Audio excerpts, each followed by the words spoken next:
में निकल जाते होते थे, तब फिर वो कहाँ जिंदा रह पाता है, तो वो दाव अपने पास रखता है।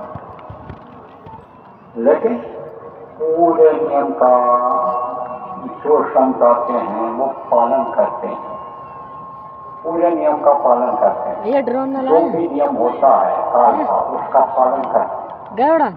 और भक्तों की तकलीफ को देखकर अगर बर्दाश्त न कर पाए और दया कर दें, इच्छा कर लें, तो काल के नियम के खिलाफ हो जाता है, वही चमत्कार हो जाता है। लेकिन वो जो नियम का उल्लंघन करते हैं उसकी उनको सजा मिलती है, शरीर से भोगना पड़ता है, मन से भोगना पड़ता, मानसिक अशांति होती है।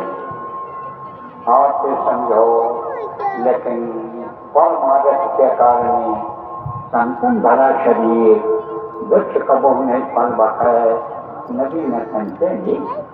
नदी अपना पानी खुद नहीं पीती है, दूसरों को पिलाती है।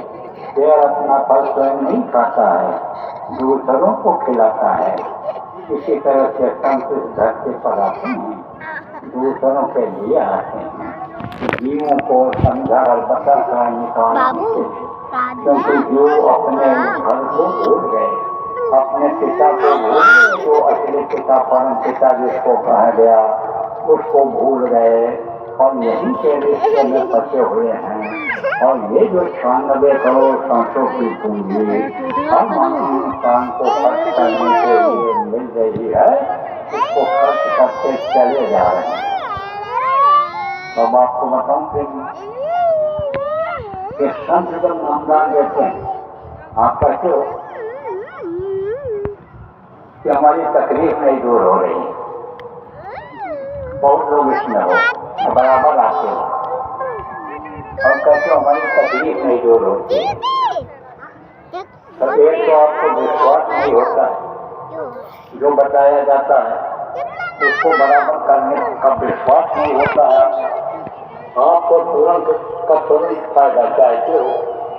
जैसे अंग्रेजी दवा तुरंत लोगों को रोक देती है, लेकिन मर्ज को खत्म नहीं कर पाती है जल्दी। और आयुर्वेदिक दवाई है, होम्योपैथिक दवाई है, ये जल्द से मर्ज को खत्म करती है। तो उसी तरह से आप तुरंत फायदा चाहते हो, तो तुरंत फायदा कैसे मिलेगा? करते रहोगे तो फायदा हो जाएगा। अब कुछ लोग ये भी करते हो, फायदा हुआ था फिर वैसे हो गया। तो अब आपको सच बात बता रहा हूँ। संत जब अरे उसको गला मत दबा, जीव को अपनाते हैं, नामदान देते हैं, तो जो ये सूरज की जोड़ है इसके हाथ में जुड़ी जो हुई है वहां से जुड़ी है, वहां से सतलोक से आई है।